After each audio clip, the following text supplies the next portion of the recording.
are back. Episode 14, I believe. 14 already, huh? Yes, sir. Man, Rolling out here. we got to check what percentage of people or podcasters get to the 14th episode. We gotta research that.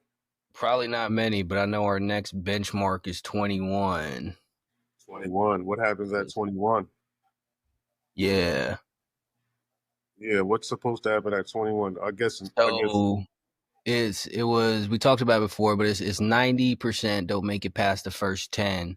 And of the 10% who make it past the first 10, 90% of those don't make it past episode 20, which will put us in the 1 percentile, at least volume of episode wise, volume of content wise, which is crazy. No, I like that. I like that. I like being in the top percentile of anything. Oh, you already know. Yeah, I believe that is success. That's a fact. Can't be here with them bottom dwellers and the quitters. Nah, People however, throwing in the towel.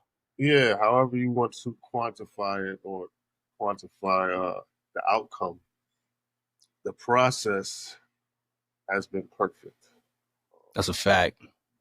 and that gives me a thought, of course, and that's how usually we start off most of our shows with the oracle thinking of these thoughts. And some It's like just, that. What is it? In the Matrix, the Oracle with the little kid with the spoon. yeah. That's why I kind of adopted that Yeah, persona from. Of course, I'm not a old black lady. Jamaican lady. But, yeah, clearly. Hey, nowadays you never know, man. You could be if you say you was. That's how we rolling out here.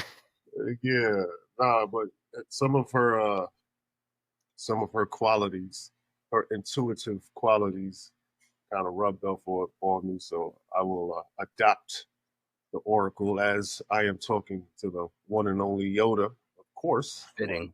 the all-knowing, and it's starting to come across. You're starting to come across like you're kind of like my psychiatrist, and I don't need one. I don't need one, but it's kind of like a metaphor of you. You could be whoever's watching. You could be their psychiatrist. I guess I could just offer you up these dilemmas for you to break down. I know the average person probably definitely doesn't think how I think anyway, but it doesn't matter, right? So on this show, I want to point something out also to you, Jay, or to the people. There's nothing really rehearsed with what we do. There's nothing rehearsed in what Yoda does. So I see a couple of responses of, "Oh, he has to be reading," or something like that. And, I Yoda, see that. yeah, I've seen that a couple of times. So, I mean, that's a compliment because it's like, That's a fact. yeah, he has to be reading. But no, Yoda, yeah, we talk from time to time, but he really doesn't know what I'm gonna throw at him or what I'm gonna say. Sometimes I don't know what I'm gonna say. I have a general idea most of the times. We do talk throughout the week, but he doesn't know what he's gonna say either.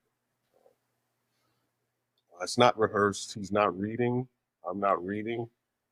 We have no script. It's just thoughts, right? So I just wanted to point that out. That's crazy. But you know Yeah, what? Real quick, that's a great insight into how a lot of people's mind works. That if you come up with some sort of idea in real time or you put something together well, they assume that there's no way that you can have the mental faculties to be able to do that without having had it typed out or Chat GPT wrote it or something. And that's like, I'm a big believer that how you see the world is really how it is that you see yourself. So when people go and say these things, they're just highlighting their own shortcomings and limiting beliefs around who it is that they are and what it is that they think that they are capable of accomplishing. Like it's it's a sad state of the world when people don't believe that it's possible to be organically or naturally well spoken, or that even that it's a skill that you can own, so to speak. Much like with rapping, right? Like if you Hmm. work at it, eventually you get better at it. It's the same thing. All of these things are skills that you could train, but that goes back to the thing we've touched on before. Everyone thinks it's talent. You're given a thing, or you're cheating, because there's no way that you could possibly do this thing because they can't do the thing. So they think it's just impossible, period, which is why they stay stuck wherever it is that they are forever. Yeah, it kind of makes me think, right? Like, there's no, there's no perfection. People look for perfection in the outcome, but the perfection really comes from the process and the preparation, Mm. right? So it's like you need to prepare perfect in order to get the outcome you want. For people to think that you cheated, you know, yeah, that's a great point. It kind of brings me into one of my thoughts, right?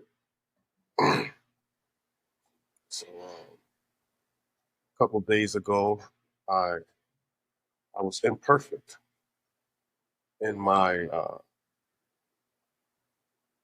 everyday, my every week uh, routine. I was imperfect. I I had a I had a I had a drink the other day. I hadn't done that for some time, for a long time, Mm. and I had a fucking drink, and of course, um, when you're on a path of, or when you're on a journey of trying to be something greater than what people might be accustomed to, or you're searching perfection, you have people that say, "Oh no, it's okay," but nah, it's not okay. And yeah, I felt like crap, of course, not only physically but uh, mentally. You know, I'm hard on myself, and other people don't want you to be hard on yourself because they don't want to be hard on themselves, right? And that makes me think about the quest of perfection. Had a discourse about this the other day, right? What is perfect? What is perfection? Before I even get into my spill, I'd like to hear a little bit of your definition. I do have a definition. I think we both have the same or similar definition of perfection under the realms of uh, how we see the universe. I think our definitions similar, but I just want to hear you real quick a definition of what you feel perfection is. I think I think that perfection, if you take a look out into the world, right? I would say that a tiger is perfection, because a tiger does exactly what it was intended to do, no more, no less. It lives perfectly in accordance with nature. It moves the amount that it's supposed to move. It sleeps the amount it's supposed to sleep. It eats the amount that it's supposed to eat. It hunts when it's supposed to. It reproduces as it's supposed to. It does exactly what it was intended to do.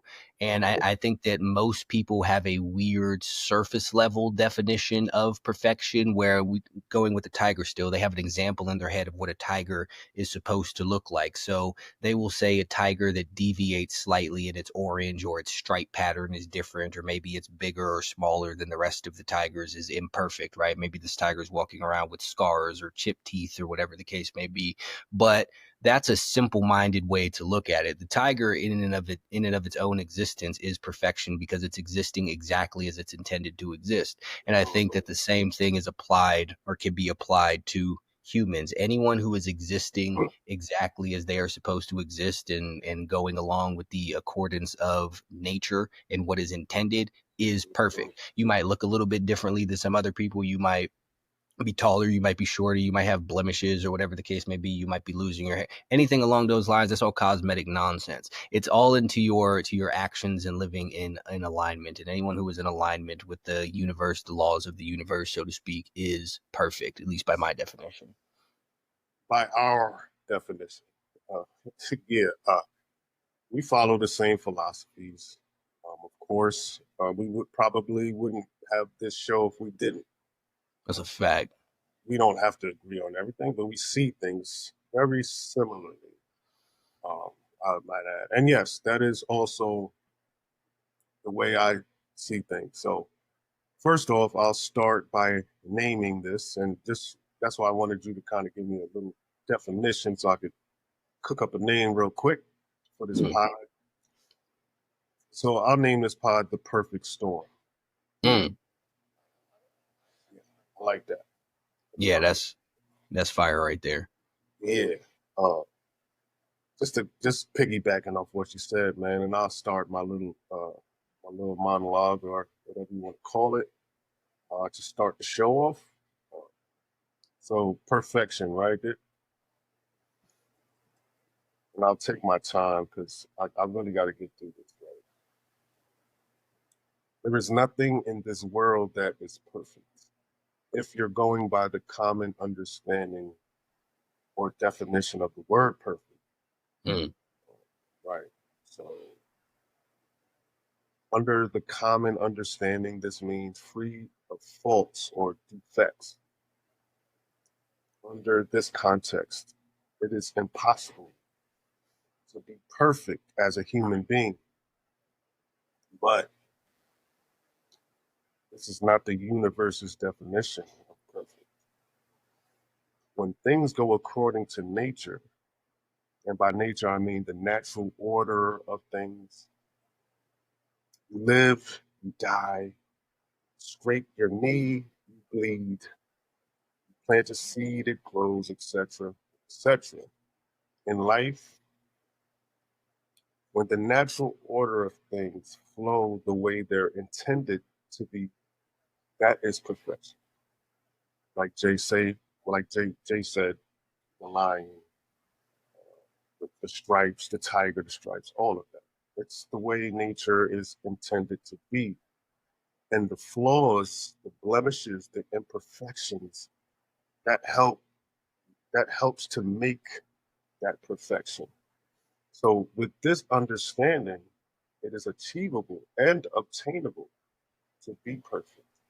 Um, and I believe, and I'll add that I believe every human should shoot for this goal, right? Because what's the worst thing that can happen? You fall short of being an outstanding person by a little bit. So be a great, not so outstanding person, but you'll still be outstanding. So what's the downfall, right? For even trying. It is humanly possible to be perfect in accordance and harmony of what is natural and how things are naturally intended to be. Right? One more thing, Jay. There is a huge difference between performing a natural act like walking, running, jumping, and you slip and fall and you say, "Oh, I'm not perfect." But on the contrary, there's no need to say that because it's natural to slip and fall. But to say, oh, I have a drink every now and then, or I eat unhealthy foods from here and there, I cheat on my diet, or I cheated on my wife or husband a couple of times. I'm not perfect. Then you say, no one's perfect. But those are unnatural acts. Alcohol, processed foods, the breaking of vows. These are not the acts of the virtuous, Mm. right? Giving in or falling victim to your desires over and over and over again, only to say nobody's perfect. In my opinion, Jay, is a cop out.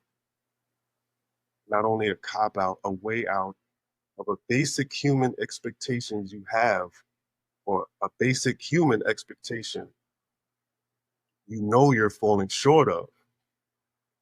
right? And you know you should be doing better.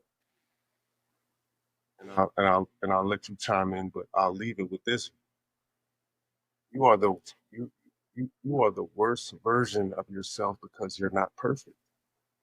I am Mm. the I am the best version of myself because my goal is perfection. Being perfect is less about the outcome and more about the process and the preparation. Gunshots right there. We still don't got the noise, but that's gunshots. 1000% battle rap noises. We still on that. So there's a lot to unpack there, but Yeah, my I bad. think I if was no. This is great. So starting off at the end, right, where people say giving in to their desires and it's only natural. This is what everyone does. No. So these things are cultivated. It's not something that you just naturally have, right? Like you go out and do a thing. We'll take, you said, the cheating on your spouse, breaking of vows, or whatever the case may be, right? This is a product of lust, among other things. But much like with everything else, right? You're not just naturally lustful. It's once you get exposed to it and then you continue to expose yourself to it, it becomes harder and harder for you to deal with, because this is what happens when you start walking down a pleasure seeking path to begin with. Like that's a path to nowhere. It's a path to emptiness, because much like going back to with the food thing, right? People wind up getting fat because they overeat on a consistent basis, because you're sitting there eating for pleasure, you're eating to be full. And the more that you eat, or excuse me, the more times that you eat to be full, the more that you need to eat to be full again. So you keep on pushing the bar up and up and up and up and up again, right? So you're taking your natural form, your natural end, and you're pushing that and taking it to an unnatural thing. Same thing with lust. Every single time that you give into the lust, you need a higher level of that in order for it to give you the same sort of satisfaction that you're getting out of it, right? You think back to early 90s, early 2000s, when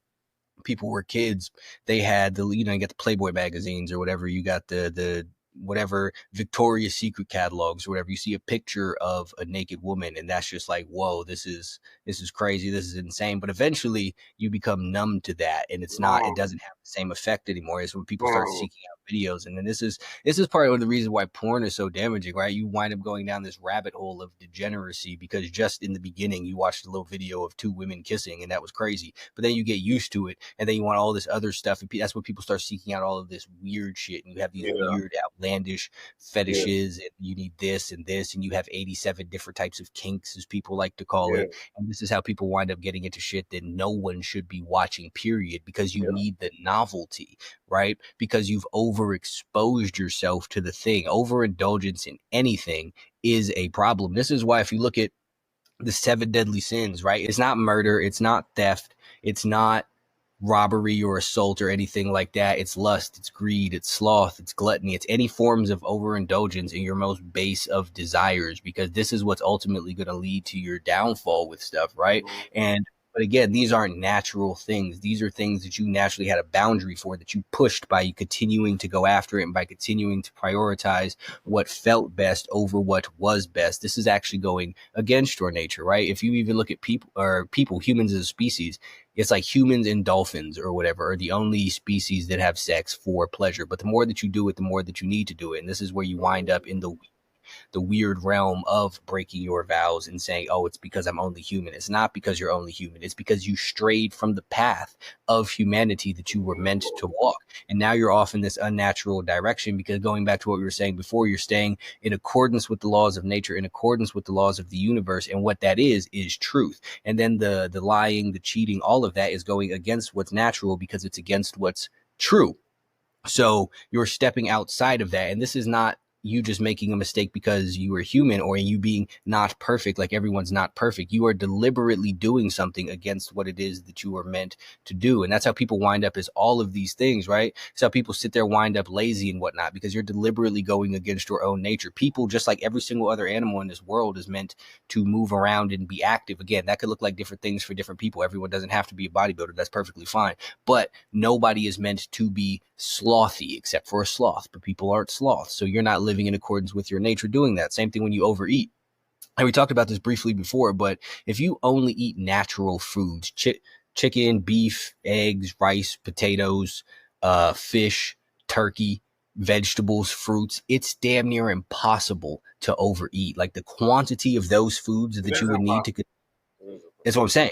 It's impossible to do that. So in order to overeat, you have to stop eating what's natural and start eating what's unnatural, therefore making overeating in and of itself unnatural, making being fat, being obese, being overweight, and all of this another act of something unnatural because you're not doing what it is that you are supposed to do. You absolutely can be perfect if you stick to what's natural, stick to what it is that you're meant to do, stick with the laws of nature. You have certain foods that you are supposed to eat, you stick to eating those foods. You have certain ways that you are supposed to conduct yourself, you stick to conducting yourself that certain way. Even, yeah, you might fall short of certain things. Some things might not work out for you on your first try. But again, like you said, it's natural to slip and fall. When you're trying to get better, it's natural to fail.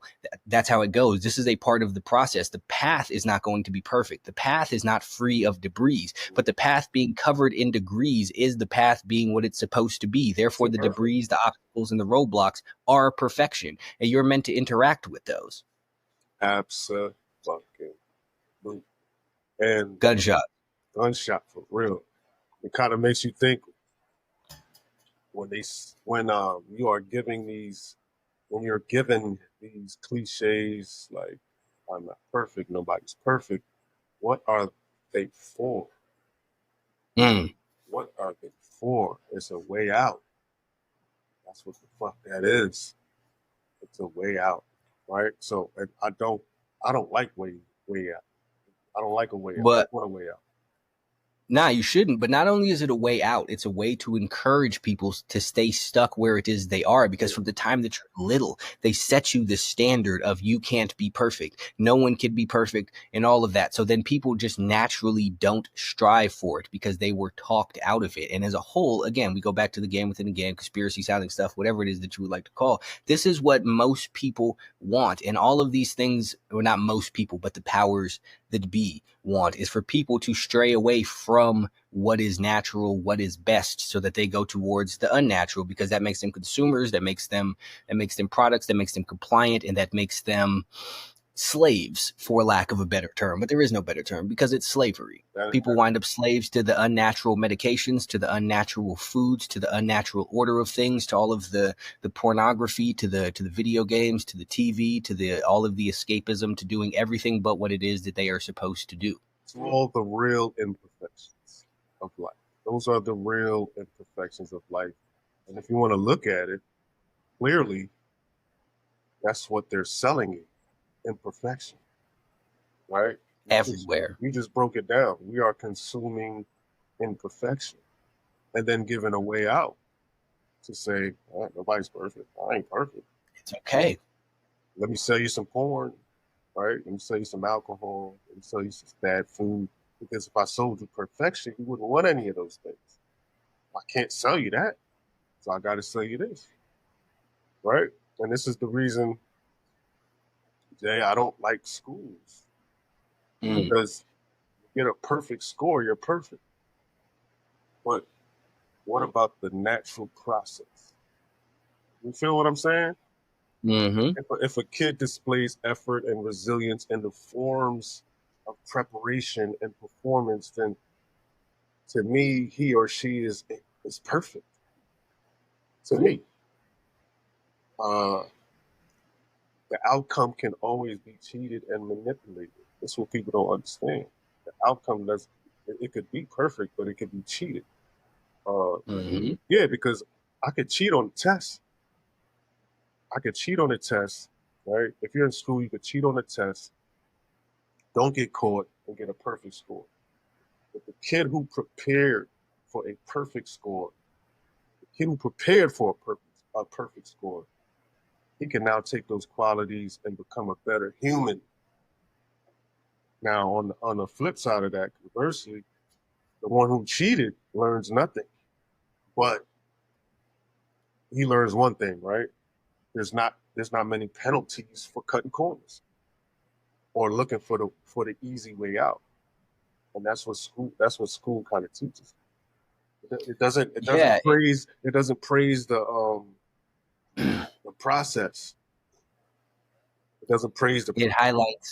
highlights the outcome as opposed to the inputs. And taking the same thing, if you take the test out, right, and you put it into a real world example, you have person A who goes and wakes up early every single day and he works towards whatever it is that he wants to do. Say he's starting a business. He turns down going out with his friends. He focuses on what it is that he has to do. He gets up even though he's tired, even though he's sad, even though he has other more fun stuff that he could be doing. He prioritizes reading and learning more stuff towards what he wants to do over sitting around watching Netflix, playing video games, and all of that. And then you have person B who goes out and buys whatever crypto coin is popular at the moment, right? So person B will have the more immediate payoff, which makes it look like he had the better strategy because he got something out of it. But while person A's will take longer, when his does pay off, A, it will pay off bigger, and B, he will also be prepared to continue building off of that and to do other things in case something happens with his A or with his payoff. But person B with the crypto, if he goes broke because he doesn't know what to do with it, he has no other options. But all he learned is that you should just randomly purchase coins until one of them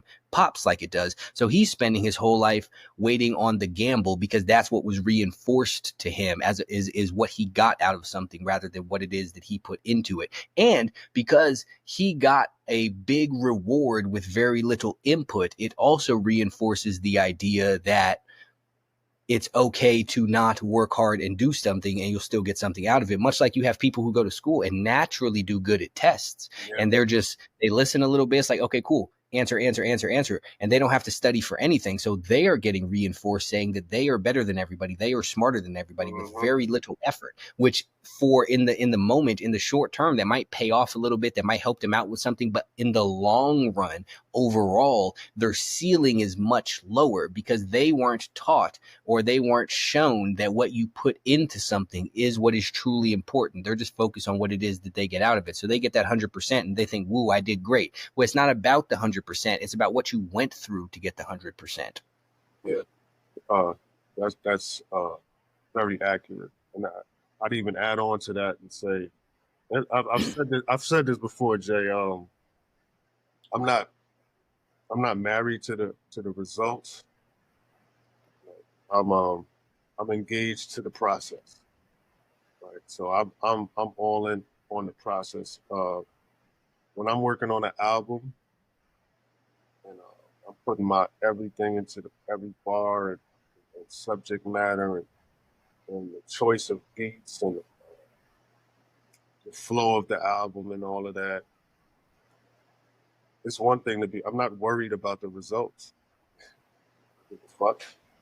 You know what I mean? That's why I can honestly say I don't give a fuck if people like my shit or not. I'm all in on the process. That's why I feel like my shit is perfection because I know what goes into it. I don't care about the outcome. One sale or 100 sales, it doesn't matter to me. It's perfect because I didn't cheat the process. I didn't cheat. I never cheat the process. So you could view me how you want to view me, right? And I take that same approach and try to put that to my life. I try not to cheat the process, and every time that I do, nothing good comes from it. Never, never. So if you want to have a better life, stop using these phrases to for a way out. I can't say someone said, "Oh well, Rand, this album sounds incomplete," and well, I'm not perfect. I'm not perfect. No, no. If I know I put my all and the process was, I put my all into the process and every bar, every beat, I don't care. You can't tell me anything. That's why people they look at me and how could you think so? You're brash. You're this. Like I could say that because I know the work that I put in, the effort, the amount of effort I put in.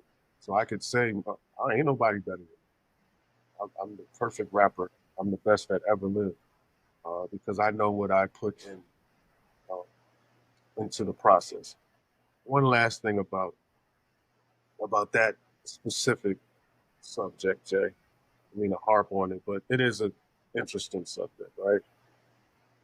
And I like to get your take on this aspect of it. It kind of brings me to the one of our previous shows, right? Hmm. Yeah, I think we touched on religion a little bit, and and this is part of the reason why I'm not so into religion or beholden to any specific religion. It's like you repent and you're all good. That's you know, like it's like murder, just repent, you're good. This whatever vile act you can commit, you repent, you're all good. Whether it be a little small little thing. Well, I had a little bit of alcohol, I repent. Well, I did this, I can repent. Right? Yeah, I'm not into that. It sounds it sounds a bit like if you're a pedophile or you're a murderer of innocent people, or it sounds like a vehicle for these people to exist and thrive in. And I don't want to get sound too crazy, but I feel like that part of religion sounds like a getaway for people who was on that island. Well, or you know what I'm talking about? Like they could be diagnosed, they could be helped. I don't believe they can. I wouldn't want to help someone who would do something like that. So yeah, what do you think in in regards to religion, perfection, not being so perfect? I could do this and repent and get away with not get away with it, but I could be forgiven for these things. Yeah. So I believe, going back to what we were talking about again in the beginning as living in accordance with nature, I don't believe in the idea, period, that a lot of, well, I don't know about a lot of religions, but I know that people say that everyone is born sinners, born into sin, all of that. I don't buy that. I don't believe that. If there is nothing more pure than a baby, what did a baby do? Not a goddamn thing. He hasn't had an option, or she hasn't had an option to do anything because it hasn't been corrupted by the ways of the world yet. The baby is still living in accordance with nature. It cries when it's hungry, it sleeps when it's tired, it laughs when it's entertained, whatever. Everything that the baby does Perfection, is natural. It is perfection. people who corrupt the baby, not the baby in and of itself. So the baby isn't born corrupt, it gets corrupted as it goes on. I also don't believe in the idea that it's not possible to live free of sin. I believe that absolutely it is. Now, do most people fall short of that? Absolutely. Do even the best people fall short of that? Absolutely. But I don't agree with the idea that you do something terrible. Or first and foremost, I don't believe in the idea that all sins are equal.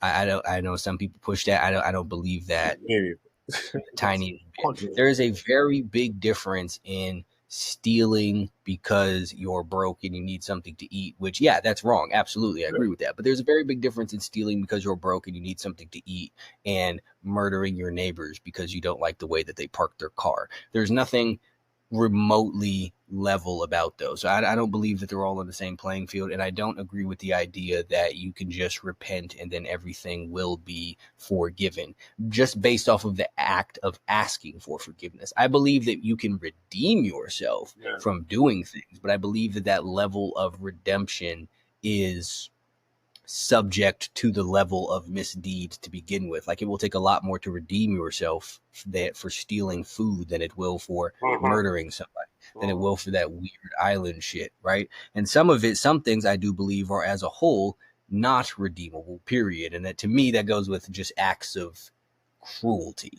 And that goes, island stuff. I believe cruelty, torturing people, animal cruelty, all of that stuff, just cruelty for no reason, I believe is not really a redeemable thing. So I think that the idea of everything being something that can be forgiven or you repent and it's okay is pushed to encourage people to not do good and to encourage people to give in to their less than ideal urges under the guise of I'm only human, all humans sin, and as long as I repent, I will be forgiven, because it's just pushing people away again from their natural order, from their nature, from the perfection that everyone wants there, that the people that in charge, the powers that be, whoever it is trying to steer everybody away from. And these are just little mechanisms to do it. Like we've also talked about before, you see sprinkled in throughout religion, the meek shall inherit the earth, the encouragement of weakness, the That's one, encouragement of Jay. subservience.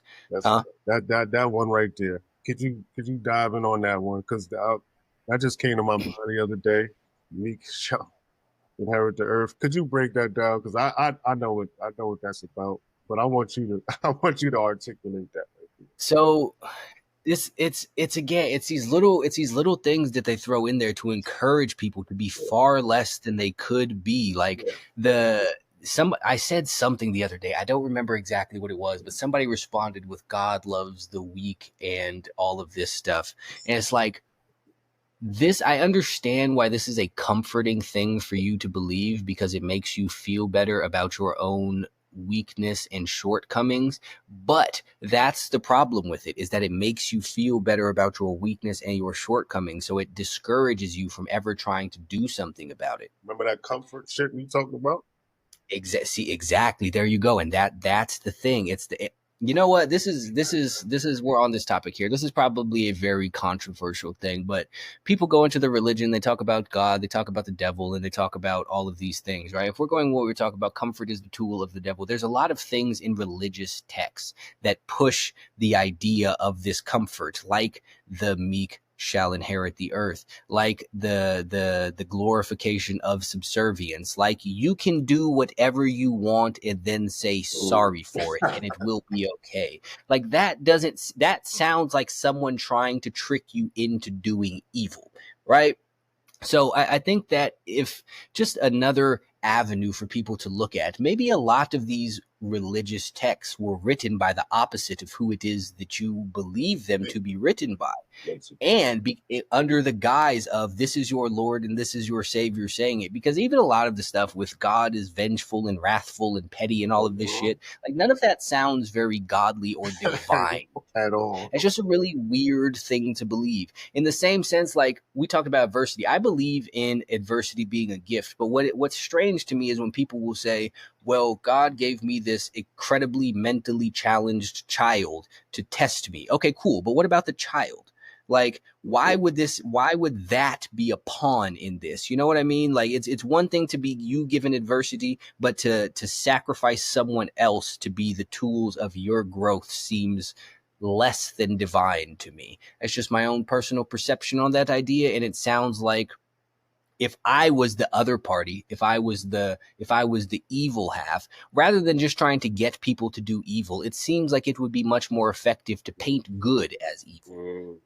I'm sorry, to paint evil as good. So you're doing the good thing, but it's actually the evil thing. So you're, again, being weak as a whole is a terrible thing for not only for yourself, but it's for your family, for your children, for society as a whole. Like there is nothing in the world worse in this world than a weak man. Like people talk about this toxic masculinity and shit, but who do you think is shooting up schools? Weak men. Who do you think are the fucking rapists and the island people? Weak men. Who do you think are the people sitting there just starting wars off of nothing like this? Weak men, because they have no emotional control and they can't handle any of this other stuff. Like it takes strength to restraint is strength, right? Not beating someone up that you could beat up because they said something out of the way to you is the strong thing to do. You're showing restraint. The weak thing to do is someone says something crazy to you, you smack them in the face because you know that you can. That's weakness. And weakness is a plague on society, and it just seems like the encouragement of it through things like the meek shall inherit the earth is not actually good for the world. Much like the thing with you could do whatever you want and repent, that doesn't seem like it's a good thing for the world. It seems like it is good for the person who is acting against the best interests of the world. Yeah, it's like be meek, be weak, and you shall have everything. Uh, that's that ain't that ain't. It's like they almost pushing the opposite. Uh, it brings me to another thought of how you just described masculine strength, being able to probably do something and not do it. That is a great definition of masculinity in my book. And not only that, being all the way good, because just the fact that you can do it and you don't, that is very being, yeah, that is the almost the definition of being good and strength. And they kind of push the opposite. And I'll even go a step further, even let's take it to women, right? A woman being submissive is now weakness. That's for a woman to submit. It's almost like the same thing as a man saying, I could punch you in the face, but I won't. It's the same thing for a woman's strength, and it's her ability to submit. Like, this man's, I know I could say no, you know what I'm saying? But Mm-hmm. so they kind of spin it to where, you crazy, you weak. You weak. A woman's power is in her ability to be submissive and to say, you know what, I'm not going to argue with you. You know, I'm just going to be. I'm going to submit, and that's how should be. Should be. That's how it was not so long ago. Well, a long time ago, where the man works hard. He comes in the house, gives the woman his check. You know why he gives the woman his check? Because this woman will cook him dinner and be submissive to him, which is her power, her superpower. Mm-hmm.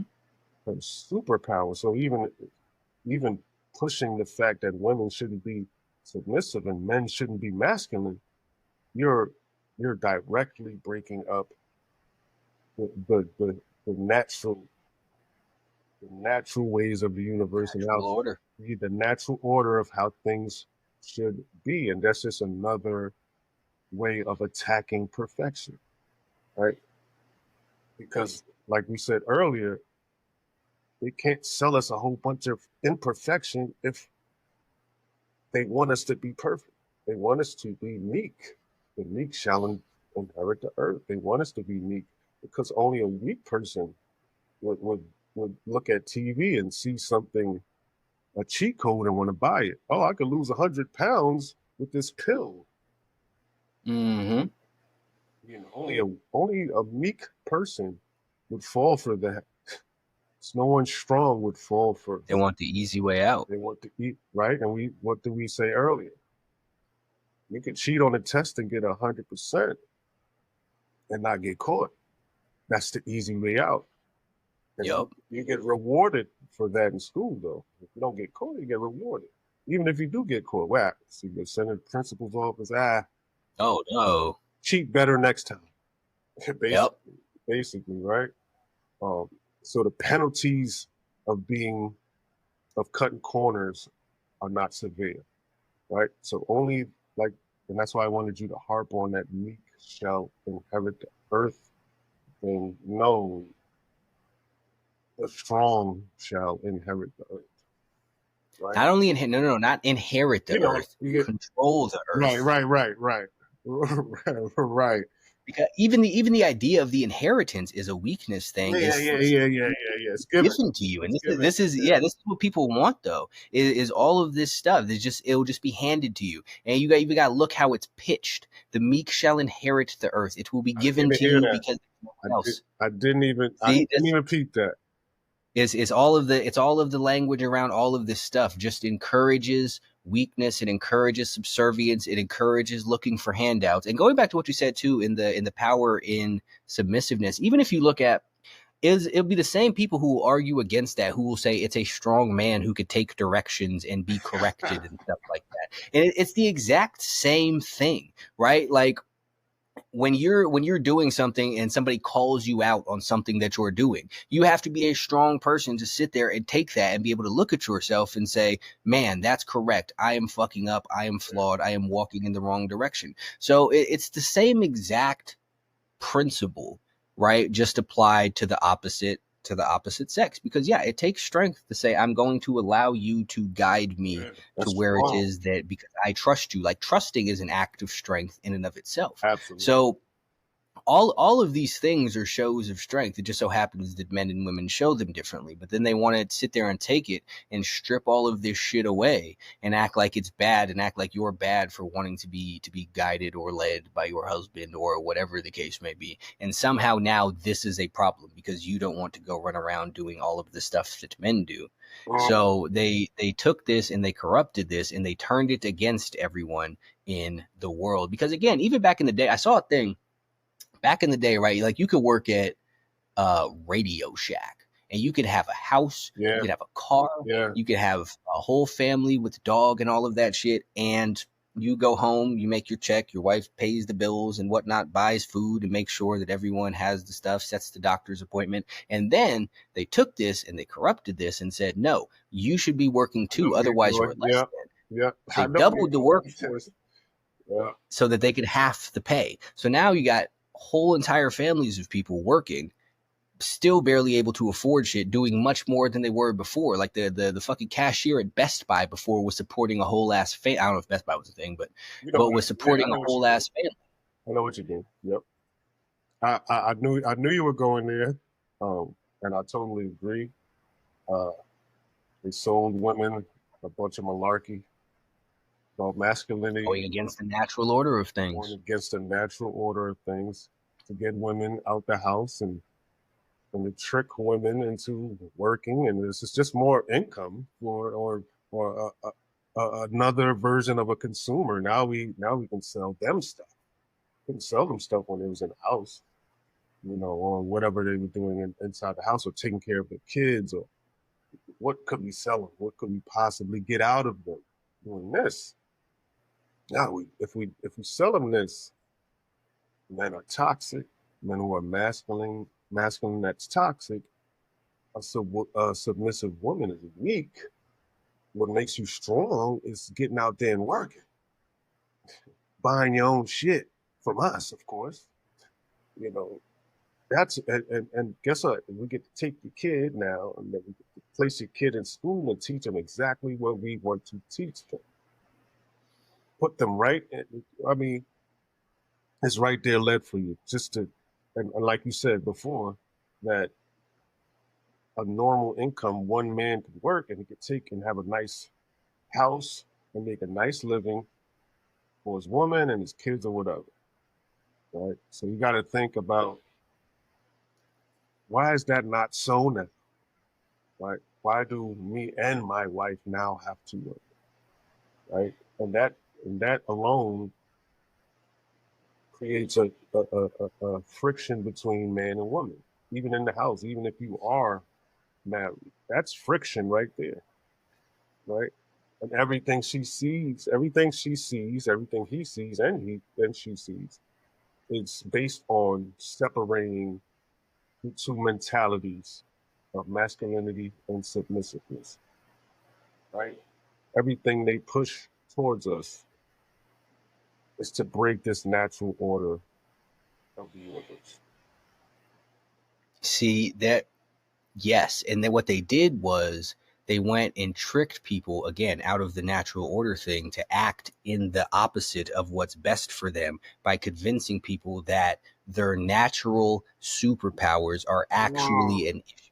Right? They tricked men out of being stoic, saying, no, you should be emotional, you should be crying, you should be sitting around talking about your feelings and shit, and this is what's right. Not you sitting there being able to control how it is that you feel, not you not letting your emotions dictate your actions, not you being able to suck it up and do it any goddamn way. No, it's you crying, it's you sitting there taking your sad days, it's you sitting around pouting and eating your comfort foods and talking about how it is that you feel all the time and thinking back to your childhood and unpacking the trauma from your 12th birthday party when you got a red bike instead of a blue one and all of that nonsense. And then everyone got tricked into this, and then they're like, oh, well, everyone's depressed now, take these drugs, you need them. And you wonder why all of you are depressed, because you're going against your nature. You're not doing what it is that you are supposed to do. You're sitting there wallowing in your feelings like a little bitch, even though you should be sitting there being able to handle that and being able to keep it pushing, moving forward, because that's what you're meant to do. But you're acting outside of yourself. So now you feel outside of yourself.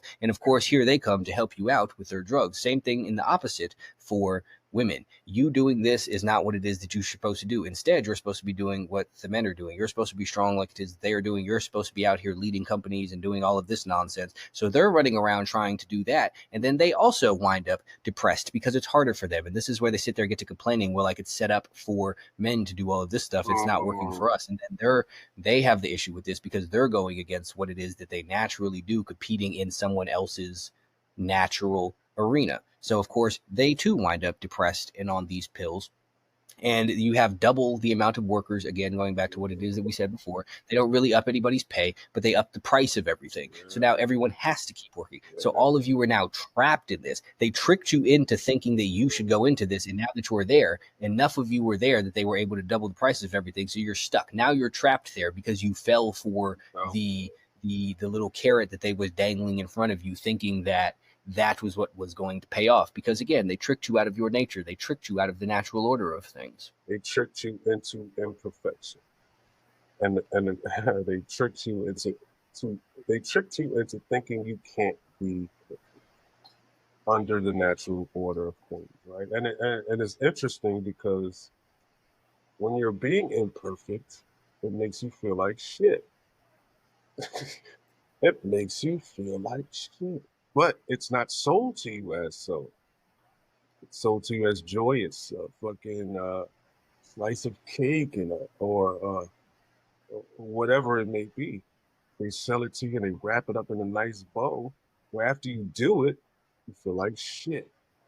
How is? But here they give you nice words to say. They give you nice words to say like "I'm not perfect," or nice phrases to say. If I repent, I'll be okay.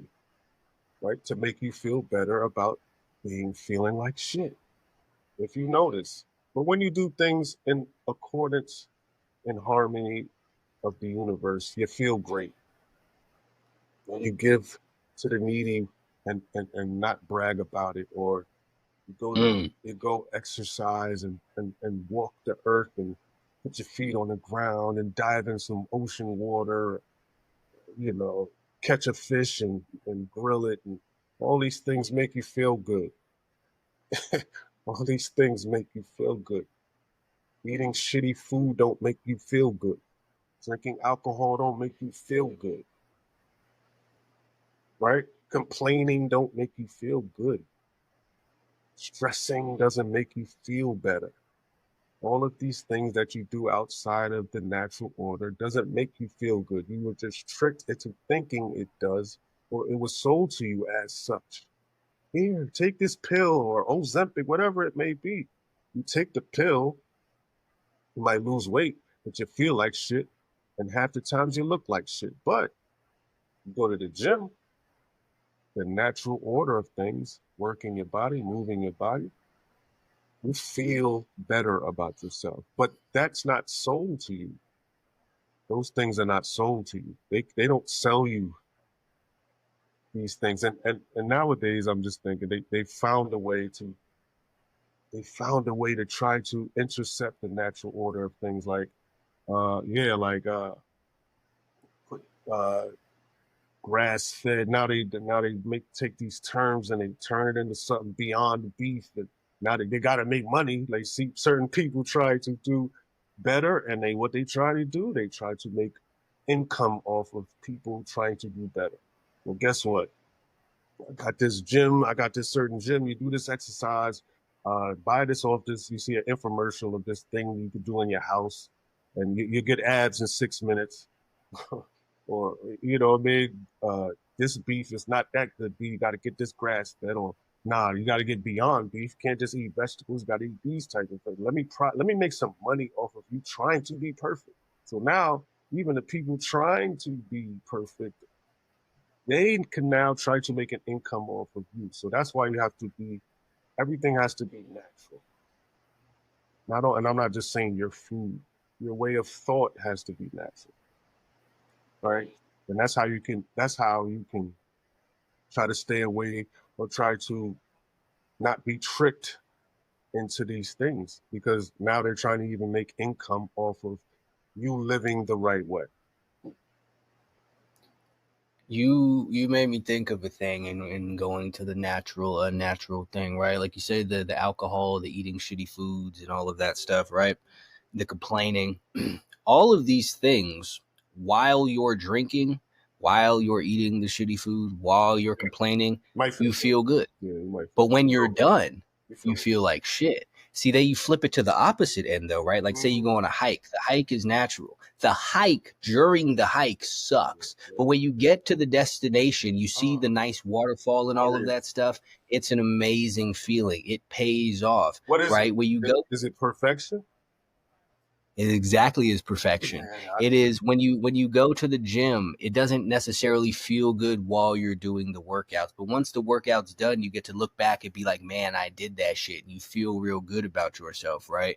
So even the fishing, I've never specifically been fishing me myself, but I neither. imagine the actual act of Um, hooking the fish and reeling it in is probably difficult and probably unpleasant. But once you catch the fish, it's like, oh man, look what I just did. This is great. This is amazing, right? So all of the things that go against nature feel good in the beginning, but have the shitty payoff at the end. But it's the things that go in accordance with it that are difficult to do, but have the good payoff. Is the instant gratification that goes against the way of nature. Like you even think back in the day, right, when people just had to like literally hunt for their food. I would imagine running around with spears and shit, tackling fucking saber-toothed tigers was not pleasant. But once you get it done and you get it back and all of that stuff, and then you get to eat, that is a great feeling, right? You've provided for yourself, you've provided for everyone around you, you've accomplished something, you've overcome something. That's the great feeling, right? So but people get tricked into wanting the instant gratification, and it's an easy sell because again, it feels better up front. Do this and you will feel good. So people go and drink the alcohol, they eat the shitty food, they sit there, complain and vent and all of that whatnot, and it feels good while they're doing it. And then they stop doing it and they no longer feel good. But then they've been programmed to think that the reason they don't feel good is because they stopped doing what was making them feel good, not because they took the wrong approach, right? So they get sold the pleasure up front, and then they take that even though it leads to them feeling like shit as a whole. Again, going back to what we were talking about last episode, comfort is the tool of the devil. Here, take this, here, feel good right now. And then they do that, then they feel like shit, then they go running back to the thing that brought them the comfort, back to the thing that made them feel good, even though it's the unnatural thing. Because it's much harder to tell someone as a remedy, oh, you feel like shit, okay, cool, go do some squats, and then you're going to feel like shit while you're doing the squats. So they don't want to go do that, but not realizing that after they do it and after they've been doing it for a long period of time, they're going to start to feel great and start to feel amazing. But they don't want that back end. They're pitched on everything that they see on the instant gratification, even back on the TV shows or the commercials back in the day with the microwave dinners and the oven stuff. You do this, it's so quick, it's so easy to make, even though it's much less better for you than the home cooked meal that takes several hours to prepare. But they pitched you on the quick stuff. You could have this now. You could go through this drive-through right now. You could get a cheeseburger in 5 minutes. That's so much better than sitting around making your own at home, which is going to take you hours. But that has the shitty effects on you. That's what's going to fuck up your health. That's what's going to make you fat. But they know that's the easy sell. They know that's the quick sell, and they've conditioned people to want to go for that, to what it is that feels best. And you even see it now with all of the stuff now. The it's on Instagram, it's on TikTok. People watch your little 2-second videos and they keep scrolling. They're like, ooh, quick, nope. Oh, this, keep going, and all of that. So it bleeds over into all your other areas of life because this is all that you've conditioned to. Entertain me immediately. Yeah, yeah, it makes sense. It also makes me think about I had a thought people who live and survive in gray area thinking. Mm. Right? There's certain people, and I would say 99% of people who are on this earth, they live and breathe in the gray area where things can be viewed from a not so defined lens. And Mm. it kind of makes things easier to get away with, right? Being unhealthy, crime, whatever it may be, repentance. It kind of makes things easier if you survive in a gray area type of world. Um, and to me, and I know you probably think the same way, this is a dangerous space to live in because, like we kind of insinuated or hinted at earlier, uh, they may or may not be powerful people behind the scenes who might benefit from this way of thinking, right? From this space that they've convinced us to live in, where things don't have to be, a rapist, pedophile can be forgiven medically or diagnosed. He can't help himself. Uh, is that really a man or is it a girl? Can a girl be called a man? It's gray. Two plus two. Well, maybe. It's five sometimes. Sometimes, somewhere around the world, it got to be five. Drinking actually does it help? Oh, man, there's studies that say that it could help your heart and all this other shit. So that's gray area shit, right? So I wanted to get your. And I already know what. Of course, I know. You know how you think and what you think about this, but how does living or thinking or surviving in this gray area mind state kind to it adds to your imperfection or your or detracts from your there's an impedance uh, from you trying to accomplish your goals of being whatever you're trying to do. You cannot, in my opinion, you cannot live in a gray area uh, mind state and accomplish anything. You can't get anything out of life or the natural order of things if you live in a gray area where anything may happen, may not happen. I could, man. Oh, what if I don't? If I don't work out, maybe. But if I, yeah, those are the type of people that say, oh well, studies show if you work out too hard, you know, and stuff like that. And well, once a study show that if you break your diet once in a while, if you eat this processed, it's not going to kill you. It's a whole bunch of gray area stuff. Instead of saying this is bad, you don't do it. That's it. You know what I'm saying? Like, uh, you don't smoke crack, you won't end up like an addict. That's it. Point blank, black and white. That's the way life should be, right? You don't do this, you don't get that, right? What do you think about that, Jay? I think I'm a big believer that one of the worst things that people have done is introduce this gray area and nuance to everything because all it does is muddy up the waters. Is there nuance in the world? Yes, absolutely.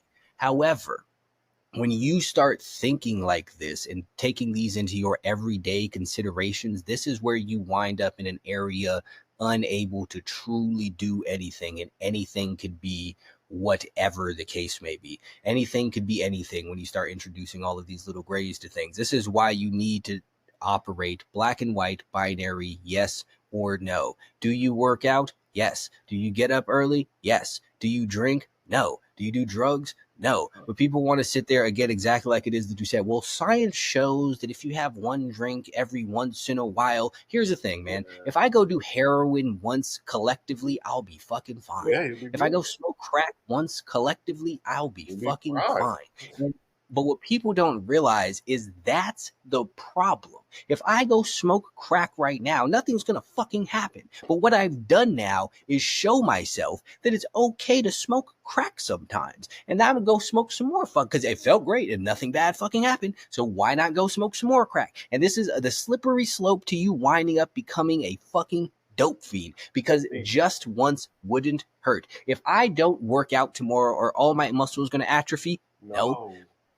But the problem with that is the mindset that it creates that says if you skip workouts, sometimes everything will be fine. I can skip workouts probably every single day for a month and I'll look completely the fucking same at the end of that month. Nothing will have happened to me physically, but it will have mentally because I will have shown myself that I don't need to go to the gym as much as I thought that I need to go to the gym. And what gets me going there every single day, even when I don't feel like it, is the belief that that's what I'm supposed to do, that it's not okay that I don't go. But then you go show yourself, no, it's actually perfectly fine if you don't go. It's perfectly fine if you go binge on these fucking McDonald's and shit. Yeah, it's fine that one time, but then you show yourself that you could do it again. And this is how people wind up fat. This is how people wind up going from I work out every single day to back in high school, I used to have abs. This is how you wind up doing this shit, because just once will never hurt. That's a fact. But the mindset that it creates will fuck you up. This is how people become procrastinators, lazy, addicts, all of that stuff, because just once didn't hurt. And then they did it again, and it didn't hurt that time either. And then they did it again, and it didn't hurt that time either. But eventually, all those times added up,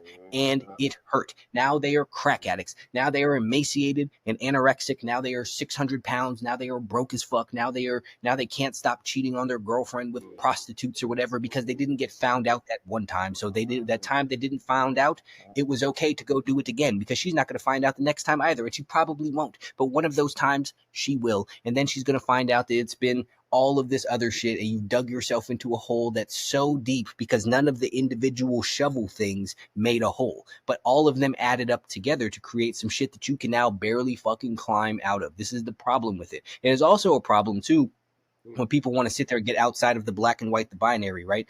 Do you drink alcohol? Yes. Should you stop? Yes. How do you stop? You don't buy alcohol anymore. It's not that simple. Yes, the fuck it is. But people want to add in all of this extra shit. You go, well, I got to go through my 12 steps. Okay, that's cool. But you could go through every single one of those 12 steps, feel like you're making progress, and still drink at the end. And you're still a dickhead. All you had to do was not drink the alcohol. You could say, fuck all of those steps and just not buy alcohol anymore. Then you can't fucking drink it. But it's when you start adding in all of this other extra shit that you complicate everything. And this, you make everything difficult. It's when you easily talk yourself out of it doing it. Like I say about getting up early, and people talk about, well, what about this? I don't think about the what abouts. Is there something that might happen at some point in time that will prevent me from getting up when I need to get up? Probably. But in trying to account for that, I wind up giving myself 8 million reasons that I don't need to get up if something happens. It's ridiculous. And they push it because they know that most people will go for it, because most people want a way out. Going back to the repenting thing, it's okay to do this as long as you repent for it. Oh, you can't help it that you're attracted to children.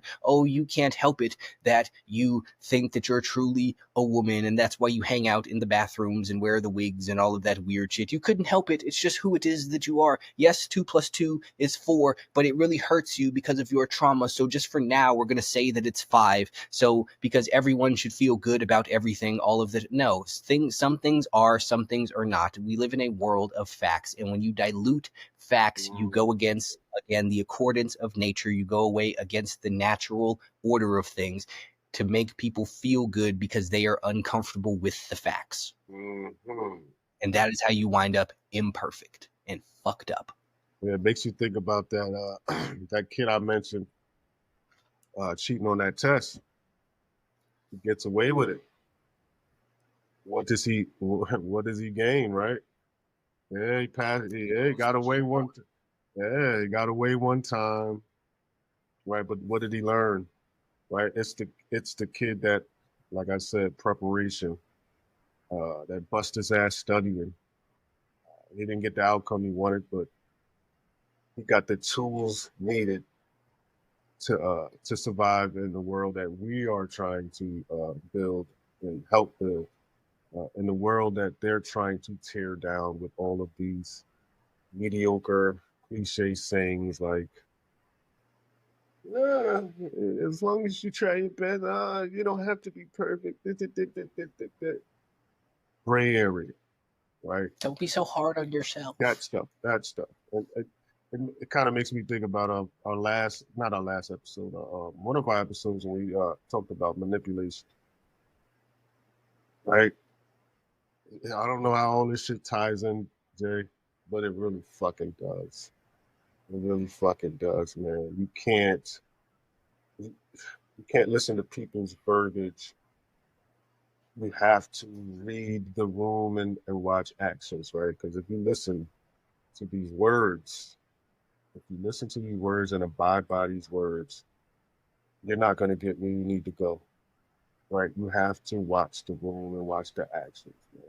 Like, you can't just tell me anything. You can't tell me anything. You got to show me, right? So even when it comes to when it comes to religion, when it comes to working hard, you can't just tell me you work hard, right? You got to show me. Well, I would know from the results, right? I would know from, you could tell someone who goes to the gym and someone who does not, even if Even if they're not the biggest guy, you still know. They don't got to be the They biggest. have the aura of effort. You can see it. Well, like, and that goes to our other show, Gods Amongst Gods. I can see, I can identify another God walking the earth. I could just see it. And with men, I don't know what women do, but with men do, we give that person a head nod. I see you. You know what I'm saying? We don't give weaklings head nods. We don't give 400-pound people head nod. You don't get a head nod from me. Right? You don't get a I don't know, after know you from a can of paint, I can see another guy from across the street and I'm gonna do this. And he's gonna do it right back to me because he sees what I see. What I see in him, he sees in me. Like I said, I don't know the process for a woman, but that's what men do. I mentioned to my wife why I don't communicate with many rappers or go around the area of many rappers or whatever. Um, it's just because they're not. Most of them are not masculine men. So I don't see, and I explained this to my wife that you can't. Very. It's a small chance you can get 30 men in a masculine men in a room, and that's it. Like, either they're going to war together or they're going to go on a war against each other, or this we're not 30 masculine men in a room. They're not going to be joking, smiling, laughing, acting goofy and girly around other men. That's not what masculine men do. We're going to be looking and staring at each other. We're talking about, Especially if you don't know each other. especially if you don't Because you know. got to sit there. Who Oh, are you? who are you and what are you doing here? I'm Who reading. are you and what do you want? That's you don't that's what we think, right? If you're masculine, you walk in a room and you know another masculine man, you know that's so when I see a room full of rappers, 30 fucking goofballs, I know they're not and no women. There's no women there. Women are the balance to masculinity. So the one thing you could do to calm 30 men, masculine men, is to add 30 women. And a masculine man is not going to look at that woman like, oh, I'm going to jump her bones. It's natural. It's just a balance. Oh, hey, how you doing? Do you have everything? You need everything? Cool. The women could be themselves, silly, whatever they want to do. They know that they're protected. So that's the natural balance of 30 masculine men, 30 submissive women. Women can coexist and have a grand old time. When I see 30 uh, rappers or with their entourages and it's all men. There's no women nowadays.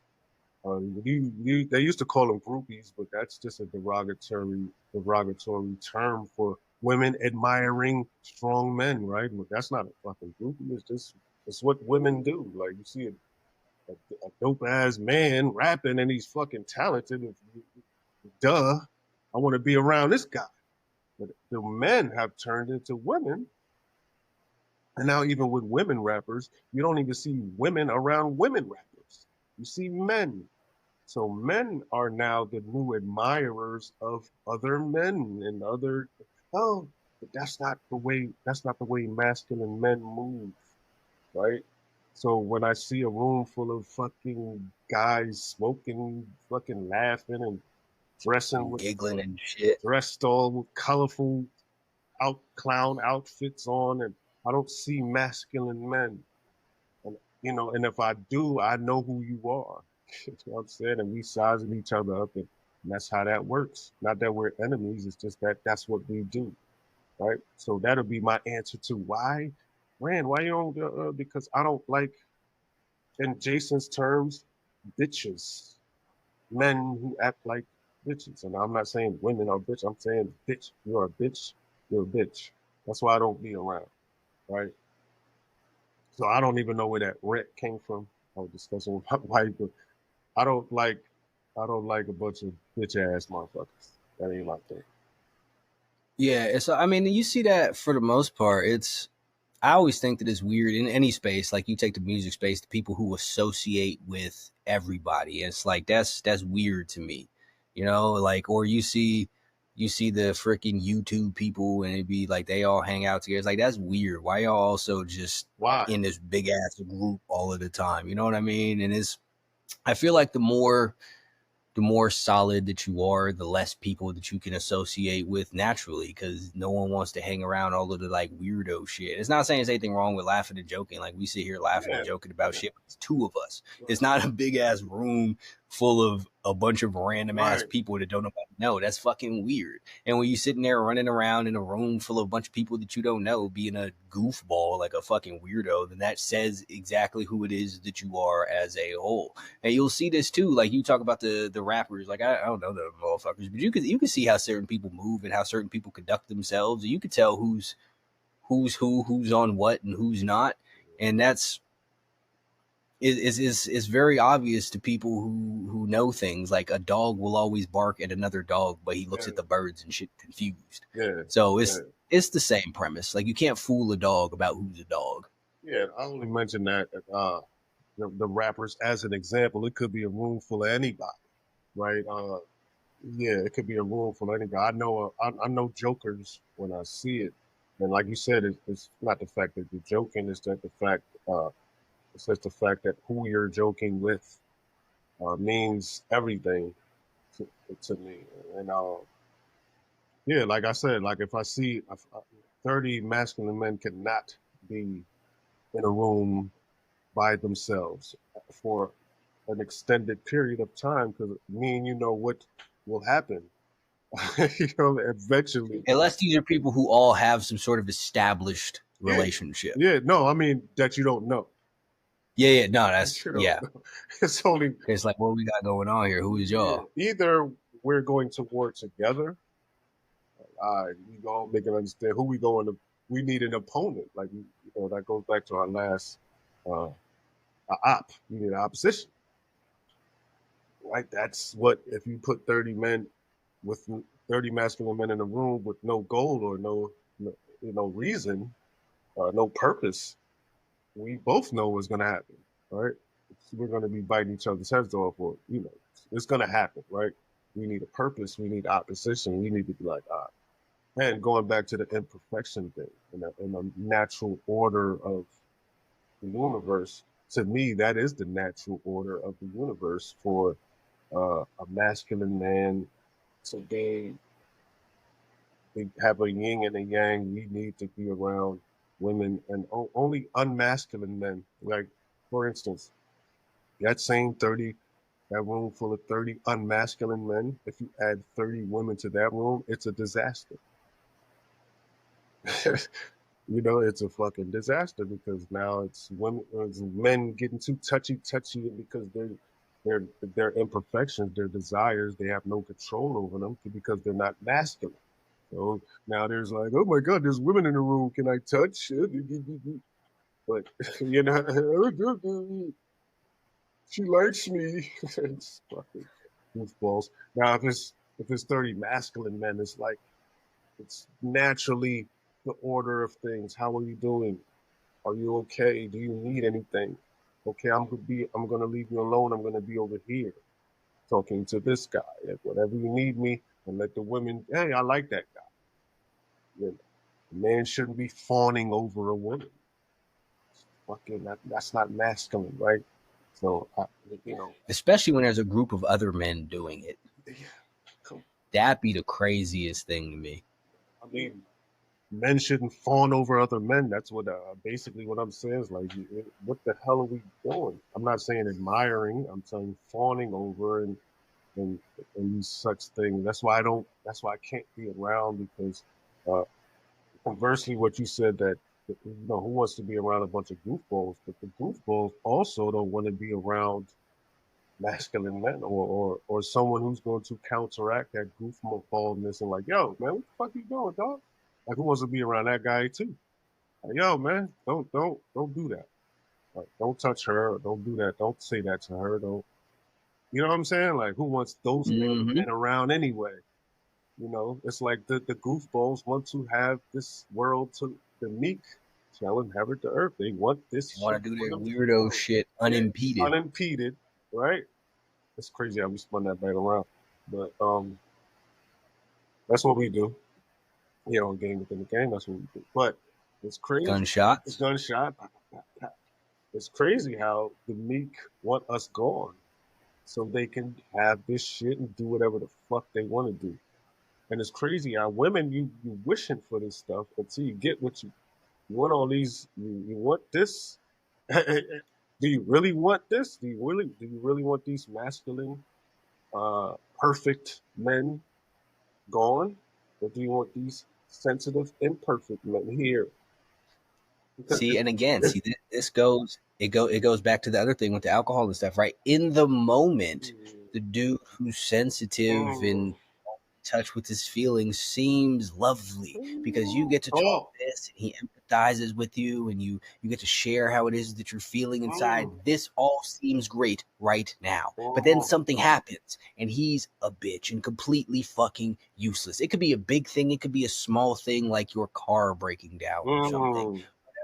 It doesn't matter because when it comes down to it, in the long run, this is the bad choice. And when it really counts, he is not going to be who it is that you need him to be because they've taught you to seek out the wrong thing, someone that you could sit there and go back and forth sharing feelings with and all of the emotional availability and all of this other dumb shit. And I understand this seems great in the moment, but again, when things count, when you have unexpected bills come up and whatnot, and you're crying about it, and he sits there crying with you instead of saying, "Don't worry about it, I got it, I got it. I will take care of this." Until the fucking house catches on fire and you start freaking out, and that motherfucker starts freaking out too, because he don't know how to regulate his fucking emotions, so he's panicking right along with you till you both burn to fucking death. That's when you need the motherfucker who's gonna sit there and be like, "It's cool, breathe. I got you. I got the dog. I got the kids. We go take care of this. All will be well." That's what you need there in the long run, not the immediate, "Oh my God, our feelings are the same and we're so in touch with each other. We make gay ass little dancing videos where we can both be goofballs on TikTok." No, fuck all of the fun shit. It's the serious shit that counts. That is the trade-off, but they've tricked you, much like with the alcohol, much like with the bad food, into taking the wrong thing, into saying that that guy is toxic, that that guy is bad because he don't cry like a little bitch all of the time. Full circle on everything here. That's what we doing man, today. listen, man. We're gonna have to get our gunshots back, man. I'm missing that Facts, right battle now. rap noises. I'm missing that right now. But yeah, this has been spectacular. And Jay, I actually needed this conversation. Like I said, you're not my fucking therapist, but you are everyone else's therapist. Um, Even though they don't think how we think, but maybe, just maybe, we can get and shift. Spark a couple brains out there.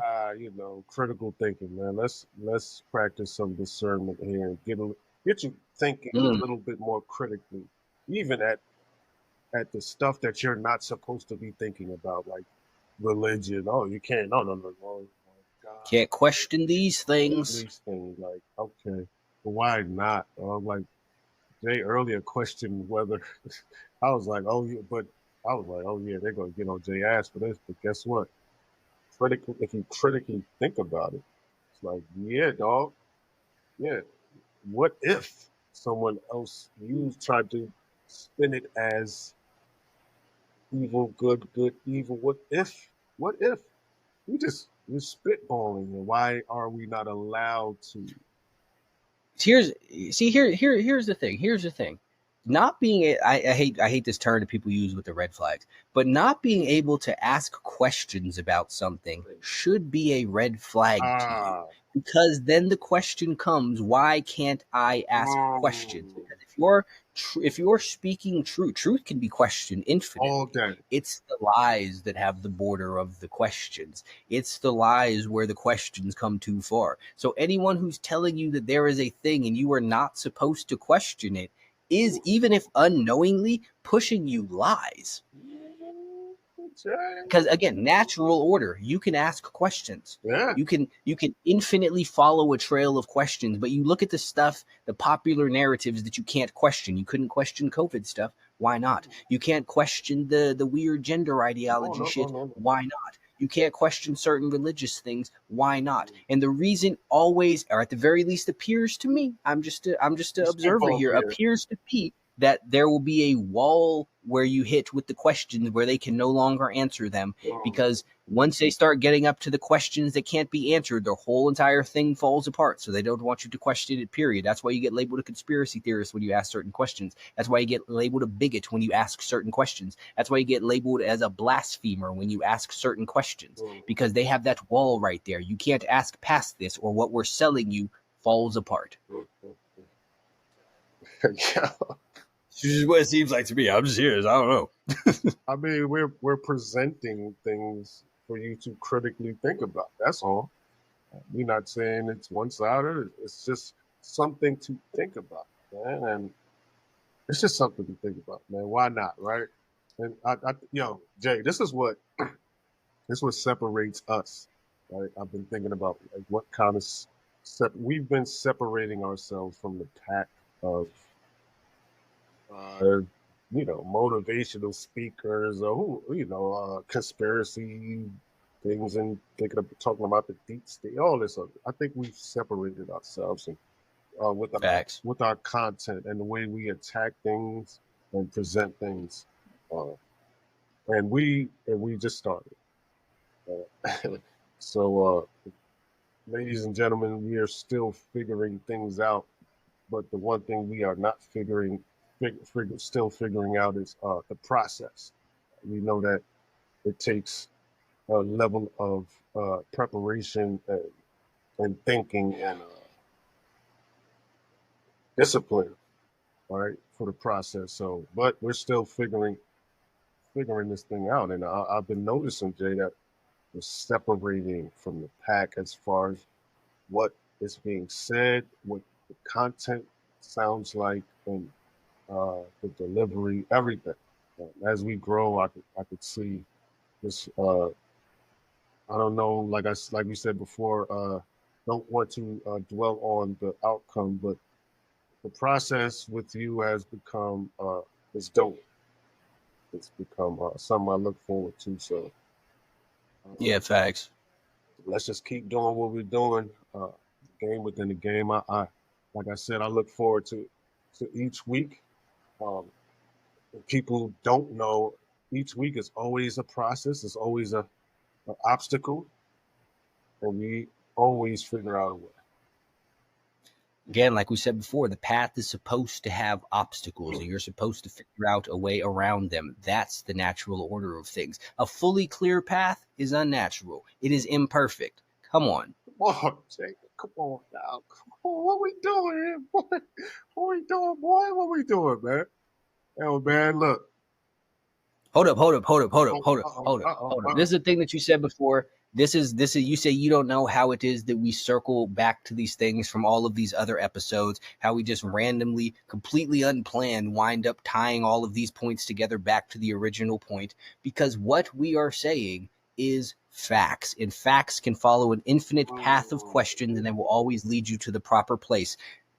This is what it is that we are doing here. We are speaking facts. This is why we wind up in the exact same destinations all of the time through different pathways, because at the end of the day, there is but one truth. There are many paths to it, but only one truth. And we always wind up back at said truth, no matter what fucking path that we take. Yeah, and people try to debate us all the time. There is no debating the truth. You could, and you know how you debate the truth, Jay? With gray area. With the nuance. But what about this? Yeah, that. What about the girl who was born in Malaysia with one leg and an elephant ear? What about her? Yeah, that's how you debate. Jesus Christ. That's how. With gray areas and nonsense and obvious exceptions to rules. Yeah. But see, we're going to go back again, tying to last episode, choosing levels of opposition. The people who are sitting there trying to debate are nowhere near the level of opposition that we are picking. The fuck we look like sitting here debating with you, person that nobody has ever heard of before? You watched us. We don't watch you. I don't know who you are. I didn't even know you was trying to debate. And if I did find out, I wouldn't, because who gives a fuck if you agree or not? You are not the appropriate level of opposition. Talk that shit, Yoda. Yo. Come on. Yo, I love that shit. I love that shit. But yo, like always, man, it's always a pleasure. Game within the Yes, game. sir.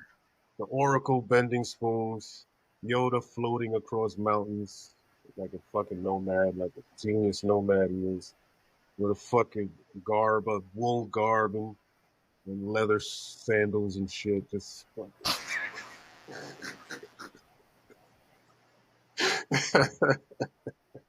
We just, we, we just here handing out the purple pills, man. That's what we doing. Yup, purple pills, man. Come get them, man. We slinging them things. We gonna start selling sandals too, and staffs, fucking wooden staffs, and You're not. You gonna get the fucking what's the Morpheus robe for yeah, you I need a. with the little I'll glasses. take the robe. You take the cloak, the fucking wool cloak, and all that. Shit. That's how we walk around this bitch. Yeah, no, we floating, man. My wife get mad at me. I'll be like, man, I don't walk. I hover. Fucking levitate. I I just fucking be levitate. I places. just. No, I didn't teleport there. I'm just there now.